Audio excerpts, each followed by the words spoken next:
Good afternoon, this is Lere. And I'll be Greenwald with NSPN. And we're live here at TIAA Field. We're back for another one. Jaguars are back in town after another embarrassing loss to the Patriots. I believe the score was 50-10. You were there firsthand, got to view it. What did you think about the game? A disaster, just to say the least. We luckily got a touchdown at the very end from Trevor. It was a nice little screen pass. I will say this, they can do a lot better this week playing the Colts. Jonathan Taylor's back in town again, coming off a great season as is. He's the leading rusher. He's got 1,734 yards. He's got 18 touchdowns. He's having quite a season, leading the league.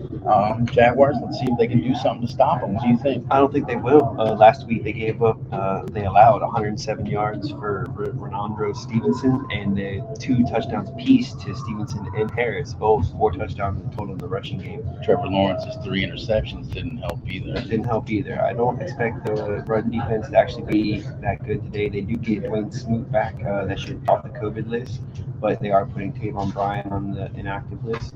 Shaquille Griffin's back. Shaquille Griffin is also back at cornerback.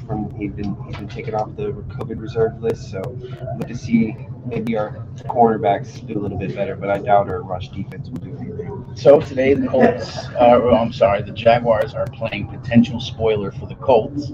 Obviously, there are things that could happen if they beat the Colts. But I'm sure Jaguar fans are kind of hoping maybe they lose so they can keep that number 1 pick next season. What do you think about that? Well, you always hope for a win, but right now it behooves them to actually lose to get that number 1 overall pick. There's no consensus number 1 overall pick like Trevor was last year, but at least they have the opportunity to maybe trade back and get somebody else. It will be an interesting game today because if they do win, the Colts will be out, and that could potentially allow the Chargers, Steelers, Ravens, and even Raiders to come in and play wild card playoffs. So definitely implications on that.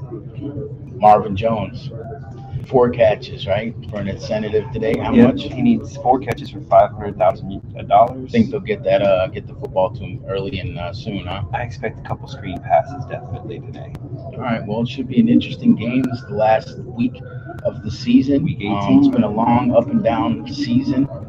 Let's see if the Jaguars can at least show some good things today. Be interested to see what happens. Talk to you.